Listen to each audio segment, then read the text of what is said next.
y estoy muy honrado de estar aquí en este día. Verán, cada vez que se abre la oportunidad de estar en una iglesia, estar en un púlpito como este, es mucha bendición y uno lo recibe, verán, con mucha humildad, con mucha sencillez, dándole gracias a Dios. Y en esta mañana espero que el Señor traiga, verán, a su pueblo una palabra, verán, y algunos que ya me conocen, verán, pero yo siempre digo, no hay mucho que contar de uno, verán, no hay mucho que contar, sino de contar de las maravillas de Dios, contar lo que Dios ha hecho, verán, pero Dios ha sido bueno, verán. Yo soy de Guinea Ecuatorial, verán, de África, el único país de habla hispana en el continente africano, algo muy hermoso. Porque a veces la gente me mira, voy a muchos lugares donde hay muchos mexicanos y todo, le ven a uno llegar así de morenito, ¿verdad? Creen que es afroamericano, ¿verdad? Y yo he estado en lugares así que, ¿verdad? Dicen, el hermano que viene a predicar, pues dicen que es de África y me tienen a un intérprete. Dice, pues hablará inglés. Entonces vamos a tener el mejor que habla inglés aquí, es el que va a ser intérprete. Y si son mexicanos, yo llego y digo, ¿qué onda? ¿Verdad? Y pues dice, pero no, nos dijeron que venía de África. Digo, sí, yo vengo de África, pero yo vengo del África donde se habla el español, ¿verdad? Y bromeo también mucho con los hermanos, ¿verdad? Porque siempre preguntan qué comemos allá, ¿verdad? ¿Ustedes los africanos qué comen? Y digo, pues comemos chango. ¿Ustedes conocen chango, verdad? Y lo digo a los hermanos salvadoreños. Le digo, yo les invito a África para que comamos, que preparemos pupusas de chango. Y me miran así muy curiosos. Digo, sí, yo sé que el salvadoreño pues le gusta la pupusa. Y yo también ya me acostumbré a la pupusa. Cuando voy, le digo, hermano, ¿te gusta? Digo, todo lo que, dámelo. ¿Verdad? Pero es interesante, ¿verdad? Cuando uno va en diferentes lugares del mundo, ¿verdad? Como a veces hay gente que son muy especiales con la comida, no comen esto, no comen lo otro. Yo nunca, ¿verdad? Supe que había gente que tenían alergia de la comida hasta que yo llegué aquí en este país. ¿Verdad? Dice, no, soy alérgico a esto, soy alérgico a esto. Digo, no, en otros lugares la gente no son alérgicos a nada. ¿Verdad? ¿Sabe por qué la gente tiene alergia? Es porque hay abundancia.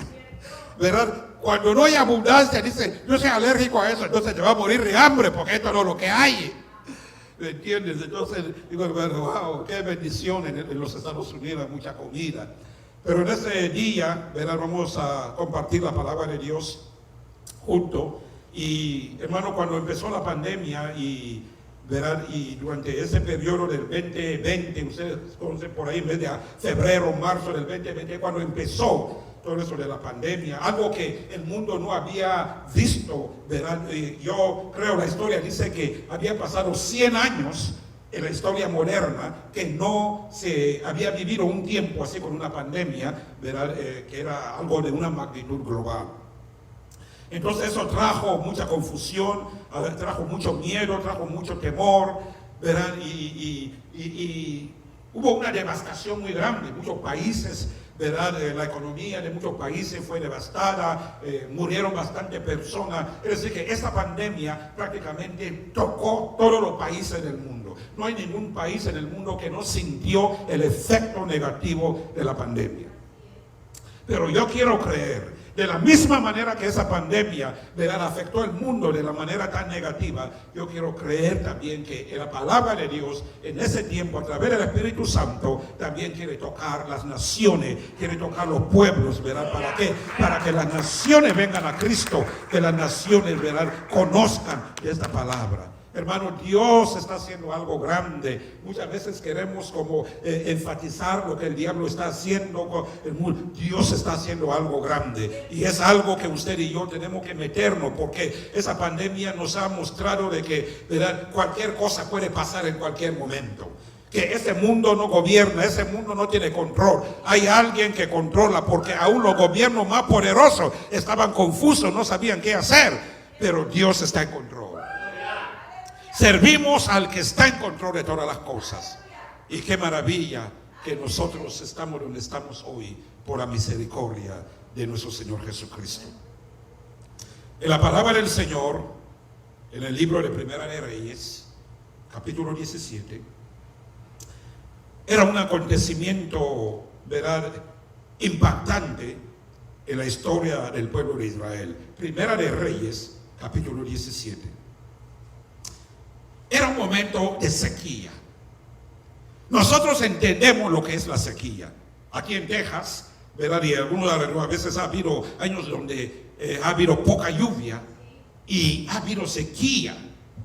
Entonces, y se siente, hasta a veces la ciudad tiene que dar órdenes, que la gente no tenga que regar sus plantas, ¿verdad?, para de una manera economizar el agua, porque no hay agua, que la gente no regue sus plantas, ¿verdad?, y que cuiden el agua. ¿Por qué? Porque no hay, ¿verdad?, los ríos, ¿verdad?, y no hay suficiente abastecimiento de agua. Entendemos lo que es la sequía.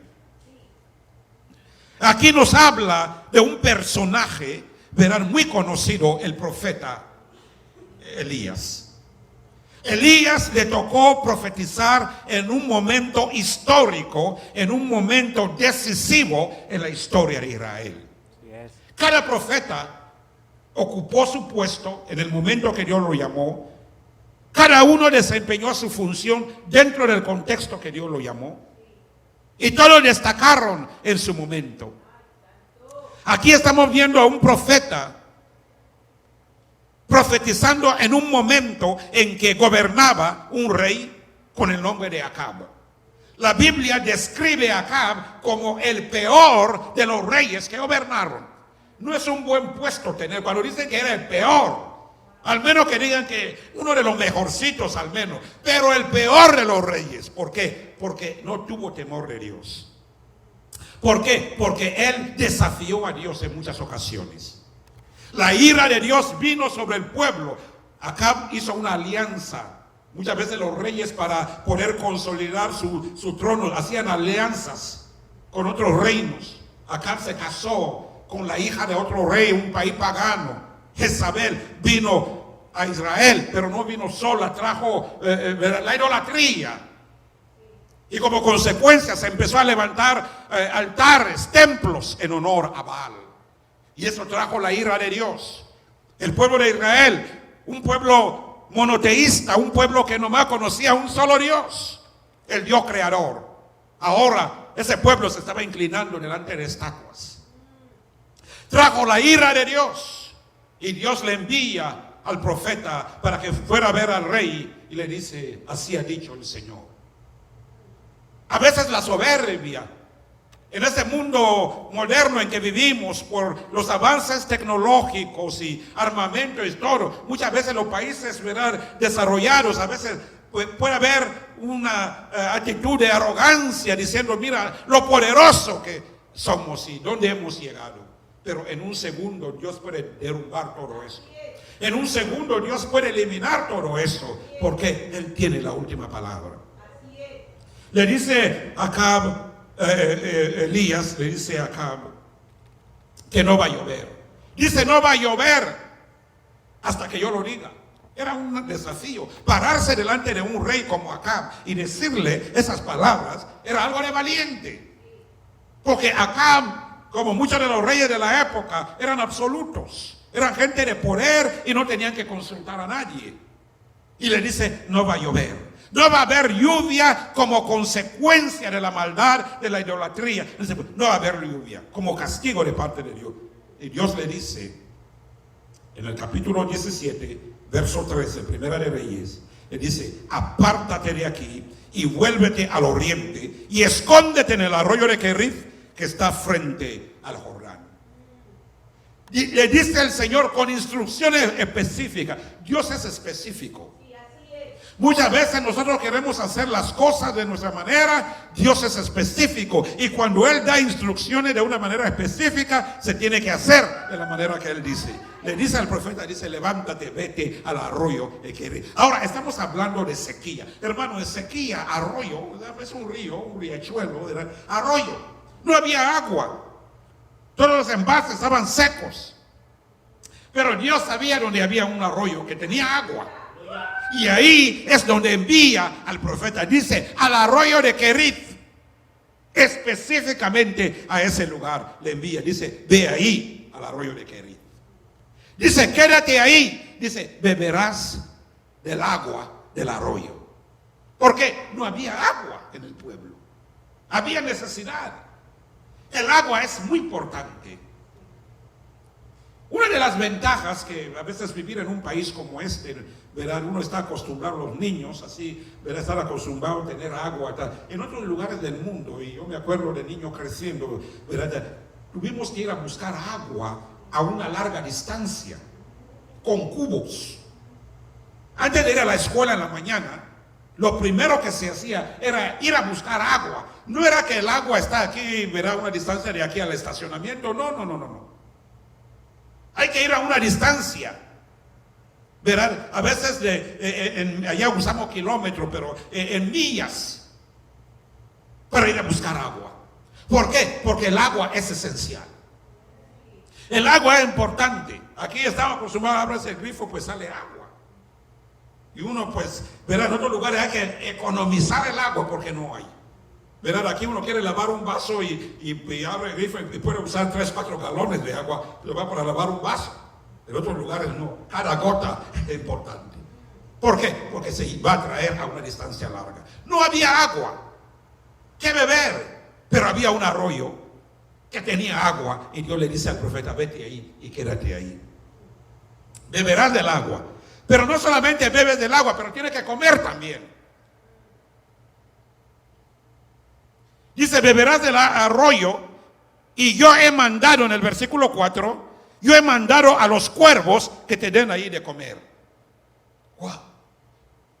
Cuando yo empecé a analizar ese versículo, ¿verdad? Varias veces, especialmente durante la pandemia, algo me empezó, es un versículo muy conocido, un pasaje que uno ya lo leyó en muchas ocasiones, como si se me empezó de una manera como a ver cosas o puntos que yo decía, wow, parece que nunca lo había considerado de esa manera. Yo he mandado a los cuervos que te den ahí de comer. Sabemos lo que son cuervos, ¿verdad?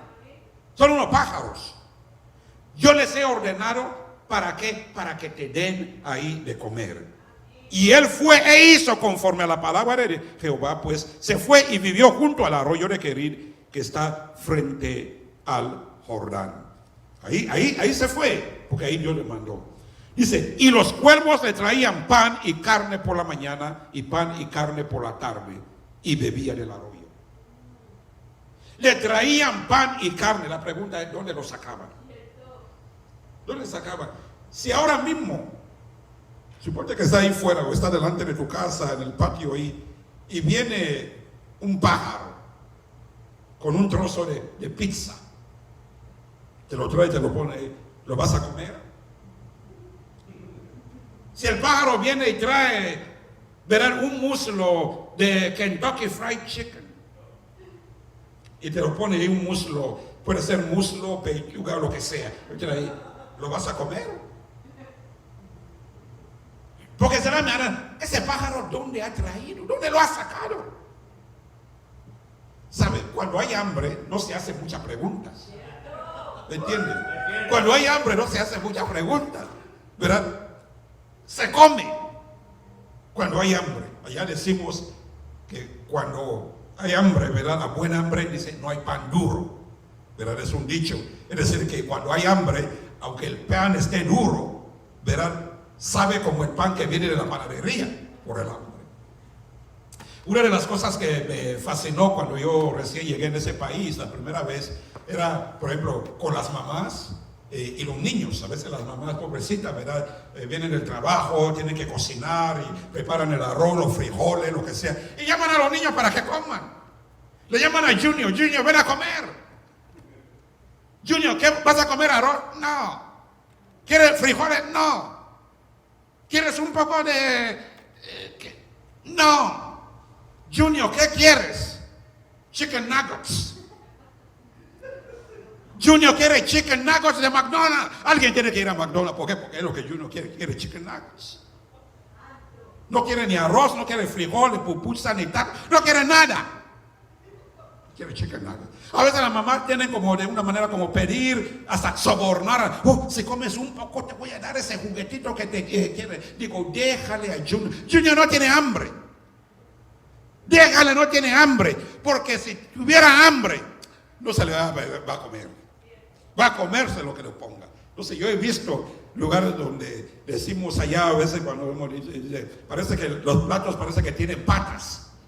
Si ves un plato ahí, sígalo, porque si no lo sigue no sabe dónde va a ir a parar, ¿verdad? Y yo me acuerdo a veces de niño, ¿verdad? Que nos daban la comida y especialmente el arroz. Nos ponían el arroz en un plato y nos sentaban en el piso, ni siquiera en la mesa. Se sientan en el piso y 3 muchachos cada quien con su cuchara, pero es un solo plato. Y todos hambrientos.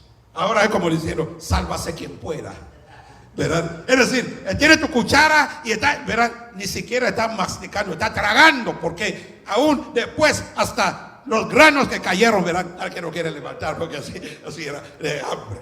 Así era la necesidad. Entonces los cuervos le traían al profeta, le traían pan y le traían carne. Dios tiene provisión. Dios sabe dónde sacar, ¿verdad? Aún en medio de crisis, en medio de sequía, en medio de escasez, Dios tiene provisión para su pueblo. Gracias. Siempre hay lugar donde Dios tiene su provisión. Pero hermano, yo empecé a meditarme en ese pasaje. Yo digo, wow.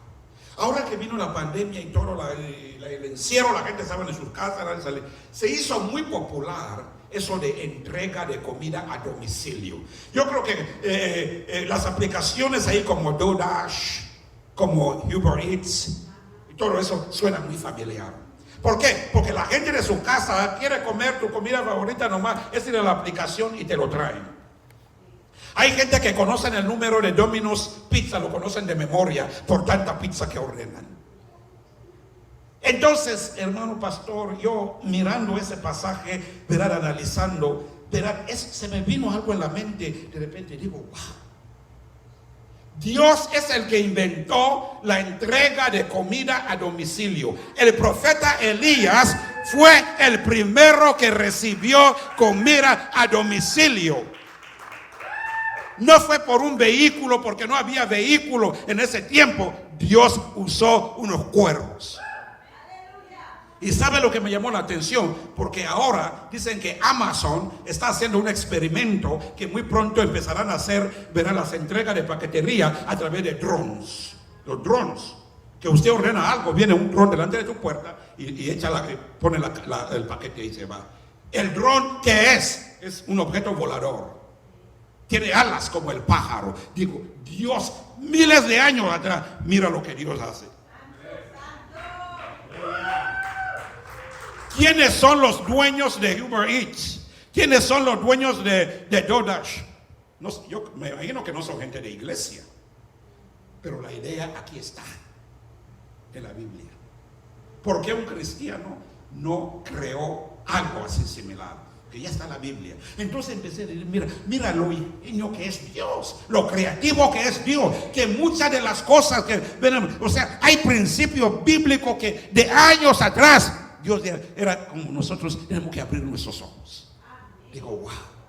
¿Por qué? Cuando vino la pandemia, muchas iglesias, yo conocí pastores que decía el hermano, tuvimos que cerrar el ministerio. ¿Por qué? Porque ya no había dinero para pagar el alquiler.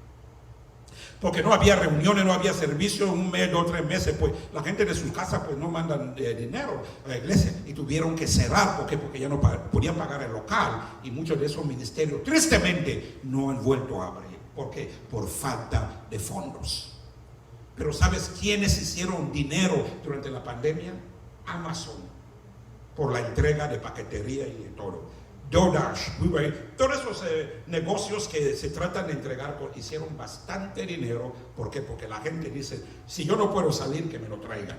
Si yo no puedo ir a buscarlo, que me lo traigan a mí. Entonces se hizo muy popular. Pero yo empecé a ver, digo, mira, nosotros como cristianos, y yo lo miro mucho allá en el campo misionero, allá en África, en muchos lugares, siempre lo que se escucha es, no hay dinero. No hay dinero para eso. Muchos proyectos detenidos. ¿Por qué? Por falta de fondos. No hay dinero. Pero yo miro el mundo tiene fondos para sus cosas. Hace poco Algo que me llamó la atención, gente del mundo hacían un proyecto algo que no vale ni siquiera para nada, ¿me entiendes? Pero según el mundo es algo glorioso. Hermano, en cuestión de un día, la gente había dado $1 millón a ese proyecto en línea. La gente donan ahí en línea. Y todo, yo mira, todo eso es para qué. Lo analizan, no es nada. Pero el mundo sabe apoyar lo suyo. El mundo sabe cómo sacar los fondos para apoyar las cosas del mundo. Pero nosotros a veces como cristianos, como iglesia, pensamos, no hay dinero, no hay. Entonces yo digo, ¿por qué no somos creativos? ¿Por qué no somos creativos? ¿Por qué? Porque realmente el dinero, verán, se crea. La riqueza se crea. Los fondos se crean. Misioneros que fueron al campo misionero, ahora que vino la pandemia, muchos tuvieron que regresar a Estados Unidos. ¿Por qué? Porque ya no había economía, es decir, que la iglesia de Estados Unidos ya no les enviaba los fondos y tuvieron que regresar. Y siempre ya no hay dinero, no hay dinero, no hay dinero. Pero ¿cómo el mundo hace dinero? ¿Cómo el mundo crea? Porque el mundo tiene una agenda y el mundo quiere avanzar su agenda. Y nosotros tenemos una agenda que es más importante, que ese proyecto de evangelización del mundo, para que uno vaya a los confines de la tierra. Por ejemplo, si yo voy a ir a África, en mi territorio, ahora mismo, verán, subo un avión de aquí, son como 18 horas para poder llegar hasta allá, que tengo que hacer escala en Europa, y como mínimo ese boleto me costará al menos $3,000. Esto es lo que va a costar. Y uno dice, pero es mucho dinero. Digo, no, porque hay gente que salen de aquí de Estados Unidos, pagan boletos así para ir en los safaris en África, para ir a cazar elefantes y cazar leones.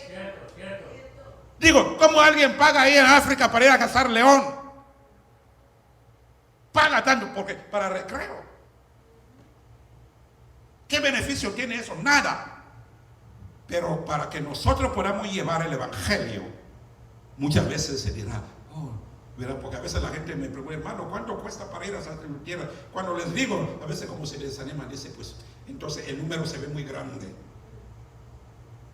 Pero para el mundo no ve ni un número grande, no ve ni una cantidad que diga, el mundo, ellos saben cómo organizar. Entonces cuando yo miro ese pasaje digo, wow, en un momento de sequía, en un momento de necesidad, Dios le dice al profeta, dice, vete al arroyo. ¿Por qué? Porque había ese arroyo ahí, pero Dios le dice también, tienes que comer. Dios conoce cuáles son las necesidades, Él sabe proveer, pero yo creo que también Dios nos está haciendo como iglesia que nos levantemos, que nos demos cuenta. Que nos demos cuenta del tiempo en que vivimos. ¿Sabe qué? Somos consumidores.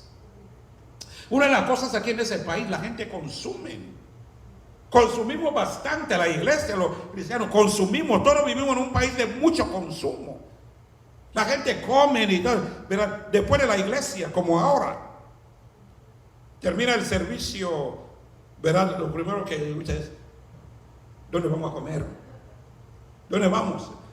Al buffet del chino. No, yo fui al chino, yo me antoja a otro lugar, ¿verdad? Nadie quiere ir a comer.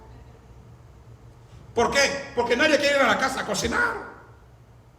Como digo yo, hay 10 mandamientos, ¿verdad? Pero hemos creado el mandamiento número 11. No está en la Biblia, lo hemos creado nosotros. ¿Sabe qué dice el mandamiento número 11? Dice así, no cocinarás día domingo. Ese es el mandamiento 11. Y no nadie quiere cocinar. Tengo un amigo mexicano. ¿Sabe que los mexicanos cuando le hablan a la esposa, ¿verdad? Cariñosamente, no sé cómo, le llaman vieja, ¿verdad? Y dice, vieja, ¿dónde vamos? Y ella se voltea y dice, pero viejo, ¿me entiendes? Porque ella dice, vieja, ¿qué comemos? Y ella me dice, pero viejo, tú sabes que toda la semana llevo en la cocina. Yo no voy a cocinar hoy es domingo.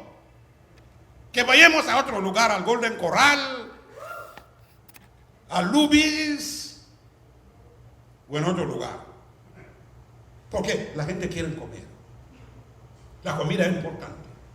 Pero Dios sabía dónde estaba la carne y tenía el medio para llevar la carne y el pan al profeta a través de un cuervo, a través de un pájaro. Hermanos, para ir resumiendo ya, es importante que usted y yo nos demos cuenta que el mundo ha cambiado. Yo le decía a un pastor, amigo, tengo mucha confianza con él. Yo le decía, hermanos, ese sistema antiguo de recaudar fondos, que a veces dicen, no, vamos a hacer un platillo, y lo llaman pro templo y todo eso. La gente no se queda. Nadie quiere quedarse. Muchas veces la comida ahí se queda. Pobre hermanita que estaban ahí en la cocina preparando todo. No, hermanos, hay pro templo y todo eso. Digo, ¿cuánto va a costar un platito? 5 o 7 dólares. ¿Cuánto se va a juntar? Ustedes necesitan miles de dólares para proyectos acá, pero hay que pensar en otros medios, otros métodos. ¿Cómo juntar el dinero? Métodos que son sanos, que son buenos. ¿Para qué? Porque se necesita fondos para la obra. Se necesita. Pero muchas veces no hemos visto, ¿verdad? Y un pastor en un seminario que dio, estuve ahí y de verdad que me tocó mucho lo que dijo. Y no es algo originario mío, viene de él. Se llama Abraham Gómez. Él dijo esas palabras, esa frase. Dice, nosotros como cristianos, dice, hemos creído en Cristo y hemos confiado en Él para entregarle nuestro corazón. Dice, pero muchos de nosotros no hemos confiado en Dios para entregarle nuestra mente. Porque la mente ahí se piensa, la innovación y todo eso, ahí viene. La creatividad, ahí viene. Dios es un Dios creativo. Dios es un Dios de sabiduría, Dios es un Dios de conocimiento. Pero a veces miramos los descubrimientos y las cosas del mundo y uno dice, wow, mira que el mundo, sí, los avances, pero siempre es el mundo. Me acuerdo recién la primera vez que llegué aquí en Estados Unidos y cuando era estudiante aquí en Waxahachie, en la Universidad de la Asamblea de Dios, ahí finales de los 90. Me acuerdo lo difícil que era comunicar con África. A veces uno, en ese tiempo, algunos que ya son un poco mayorcitos, para no decir viejitos, ¿verdad? Se acuerdan que uno compraba unas tarjetas. Lo mínimo que había era como de $5. Que cuando a cada $5, mientras sonaba el teléfono allá, ya había una voz que le decía, te falta 1 minuto. Todavía no está diciendo ni hola, ni nada, ya te falta 1 minuto. Así era de difícil de comunicar. Pero hoy en día no. Hoy en día no. ¿Quién compra tarjetas? No. ¿Por qué? Porque tenemos el famoso WhatsApp. Ya uno tiene WhatsApp. Llega todo el mundo. Celulares. Antes para tener celular aquí tenías que tener crédito, tenía que ser. No. Ahora todo el mundo tiene celular. Vas por todos los lugares del mundo. Hay celular. Y yo le digo a la gente, tú llegas en África, hasta los changos traen celular. Hasta ve un chango así, trae su celular, así de broma, ¿verdad? Pero lo popular que son los celulares. Son avances de la tecnología, de ciencia, para la comunicación. El mundo es creativo. El mundo mira una necesidad que hay y alguien se hace. Una cosa de Estados Unidos, aquí es un país donde uno puede pensar. Y alguien dijo, si estás en Estados Unidos y dices que no tienes dinero, no es porque no hay dinero, es lo que te falta, son ideas. Y decía uno, dice, son ideas lo que te falta. ¿Por qué? Porque dice, mira la sociedad, mira algo. Entonces dice, la gente, porque la gente quiere todo lo fácil. Cierto. La gente quiere todo lo fácil. Si tú ves algo que es fácil, ok. Ahora los niños, a veces vienen el autobús. Y mi mamá dice, no, el autobús ya llegó delante de la casa para ir a la escuela. Ni siquiera pueden salir con la mochila y todo eso. Los niños quieren que el autobús se meta en su recámara para que brinque de la cama, se brinque el autobús. ¿Me entiendes? Pero en otros lugares no hay que caminar. O sea, hay mucha comodidad aquí. Entonces la gente está pensando cada día cómo hacer la vida más. Pero en todo esto, alguien inventa algo y se hace billonario. Por alguna cosa que uno hace sencillo. El mundo es creativo. Y hermanos, yo tengo un gran deseo de llegar a África, llegar a mi tierra, y siempre ha sido las veces que he estado acá en Estados Unidos, uno va y la necesidad, y siempre he tenido un deseo muy grande de poner una escuela, porque yo me acuerdo de niño, tuvimos que caminar mucho para ir a la escuela, poner una escuela y poner un comedor. Yo nunca había visto una escuela con comedor hasta que yo llegué en ese país. Porque allá en esos lugares, ¿quién pone comedor en una escuela? No hay. Ese es el deseo. Pero sabes que todo eso ocupa dinero. Todo eso ocupa dinero. Y me decía un pastor aquí, amigo, que aquí en el Metroplex, aquí, y me dice, Cristóbal, dice, cuando tú vienes y hablas con los hermanos de las iglesias, y dice, tienes que pensar mucho más allá de un apoyo, porque el apoyo es momentáneo, te apoyan ahora y tal, pero tú necesitas algo constante, necesitas una fuente, algo constante, para que tú puedas realizar tus proyectos, que tú puedas realizar. A veces la necesidad es grande, uno dice, pero nos falta eso, nos falta dinero, nos falta, no, es que el problema no es problema de dinero, el problema es que es la creatividad. La iglesia ya no debemos nomás depender de, si uno va a dar, ¿verdad? Ofrenda, ¿verdad? Va a dar. Entonces muchas veces debemos pensar, Dios, ¿cómo podemos levantar y crear fuentes para que tengamos el respaldo? ¿Por qué? Porque muchos lo vieron durante la pandemia, que por no tener, ¿verdad?, fuente de ingreso y todo eso, y depender que la gente ofrende o algo, ¿verdad?, se agotaron los fondos y no había para continuar. No había. Y esa responsabilidad se queda con los pastores. ¿Por qué? Porque la gente son muy indiferentes. Ya no, pues como quiera, ¿verdad? ¿Quién firmó contrato de esos pastores? Ellos se hacen al frente de la carga, y muchas veces los hermanos se desconectan, diáconos se desconectan. Hay una responsabilidad en la obra. Y de repente ya no aparece nadie. Los llamas, el celular va al contestador, o ven tu llamada y te lo apagan. Hay una responsabilidad. Hermanos, llevar la obra es una responsabilidad grande. Se requiere que todos los hermanos, y verán, hoy en día hay muy poco compromiso con los cristianos. Hoy en día es como turismo de iglesia. La gente no quiere compromiso, por eso hoy están aquí, mañana están allá. Están como ambulando por todos lados, no quieren firmeza. No quieren firmeza para decir, aquí es donde el Señor me ha plantado, pues verán, aquí es mi casa espiritual donde yo voy a apoyar el proyecto local. Para apoyar el proyecto local. Y la gente como si por cualquier cosa se enoja. No, yo ya me voy. Van allá a la esquina y muy pronto también se va a enojar ahí y ya están en otro lugar. Y digo, una hermana dice, todas las iglesias, dice, son iguales. Dice, he ido acá, he ido allá y tal. Y otro dice, no. Dice, el problema no son esa iglesia, el problema eres tú.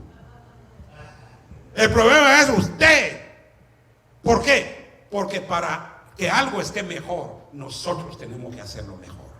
Pero siempre queremos buscar donde todo esté bien y tal, y nada está bien, nada se pone bien, nada se arregla hasta que lo arreglemos nosotros. Que compartamos la carga, que cada quien haga su parte para el reino de los cielos. Basta ya de espectadores en las iglesias. ¿Sabe dónde están los espectadores? En el estadio. En el estadio, ahí están.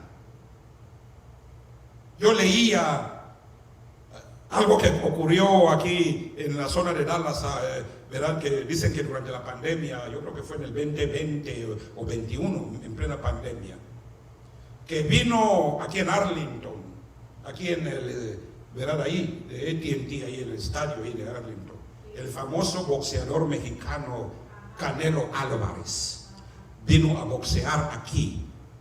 Y el reporte decía, había 70,000 personas. Yo dije, si dicen que 10 personas no se reúnan, ¿quién les dio permiso para que 70,000 personas entren a ese estadio para ver cómo el Canelo le noquea al británico? La gente estaba ahí. Yo dije, no, este mundo está totalmente. Ahí estaba la Canelo, ¿verdad? Los boletos, alguien que fue decía ahí que el boleto que pudo hallar, muy lejano, muy lejos ahí, era de $200. Pero quería estar muy cerca, dice, pero no alcanzaba ver el boleto. La gente pagará lo que sea para ir a ver sus héroes. Pero dentro de mí digo, wow, qué locura, ¿verdad? Que la gente puede ir a ver una pelea de boxeo y todo eso. Pero para las cosas de Dios, el cristiano es indiferente. El cristiano como si, no, yo no me comprometo. Aguantamos todo, toleramos todo. Me acuerdo, ¿verdad? Una ocasión un amigo, después de predicar con él, me dice, vamos a comer en un restaurante. Era en Hueco. Después llegamos ahí, un restaurante, pero cuando llegamos era como las 12:15 por ahí, hermano. Desde lejos yo ya veía la línea. Había una línea larga. Muy apenas pudimos entrar para anotar. Dice, anota el nombre. La pregunta es, ¿cuánto tiempo tenemos que esperar? Dice, 30 minutos o quizás 45 minutos. Hermano, todo el mundo parece que estaba en una misa, algo solemne. Todo el mundo en solemnidad, nadie decía nada. Estaba ahí, digo, le pregunto a mí, ¿por qué estamos? Dice, no, vamos a comer. 30 minutos, nada, 40 minutos. Por fin, a los 45 ya cuando dice, pueden pasar a la mesa. Yo tenía ganas de pescar, pero yo dije, con ese tiempo que ya llevamos aquí esperando, si yo pido pescado, me van a decir que alguien tiene que ir a la laguna a pescar. Mientras lo pescan, lo traen y quitan, escapan. ¿Cuándo voy a comer? Le digo a la mesera, digo, ¿qué es lo que tienes que ya está hecho? Ya tráemelo ya para que coma, para que lo vayamos. Pero para las cosas de Dios no tenemos paciencia. La gente se queja de cualquier cosa, pero mira la paciencia que tenemos de estar parado en un restaurante en el sol, fuera esperando para que nos den mesa para comer una comida que en nuestra casa tenemos. En el refrigerador hay pollo, hay carne, hay pescado, hay de todo. Solamente la flojera de que no queremos cocinar. Pero yo le quiero decir, mi hermano, tenemos que apoyar la obra. Hay momentos como ha habido crisis y todo eso, pero Dios siempre tiene una salida. Dios siempre va a proveer de alguna manera, como hizo con Elías. ¿Para qué? Para que aquellos que están en su servicio, las obras, para que no se detengan. Elías era un servidor, era un elemento importante en la mano de Dios dentro de esa sequía que el pueblo estaba viviendo. Pero Dios le dice, mira, vete al arroyo, vas a tomar agua.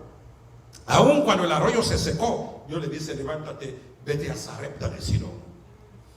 Dice, porque allí ordenará una viuda para que te pueda sostener.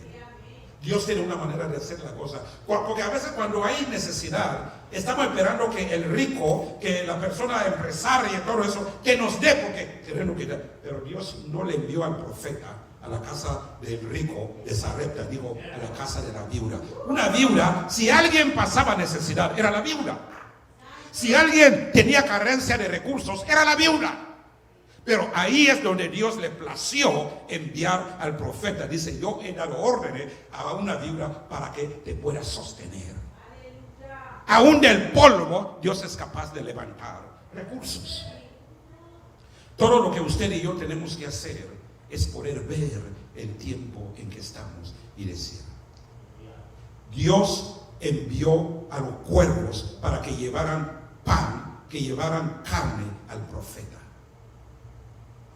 Hoy a nuestras casas y llamamos, o en la aplicación en el teléfono podemos llamar DoorDash, vete a tal restaurante, El Conquistador o como se llame, tráeme la comida mía, la comida mexicana favorita, tráeme.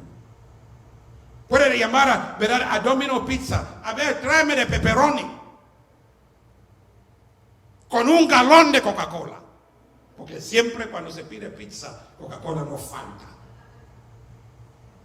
Por eso, cuando me preguntan, Estados Unidos, digo, Estados Unidos, el país que fluye Coca-Cola y pizza. Ese es. No leche y miel, Coca-Cola y pizza. Hay abundancia aquí, pero déjame decirle, abundancia fuera, pero sequía dentro de los ministerios. Necesidad dentro de los ministerios.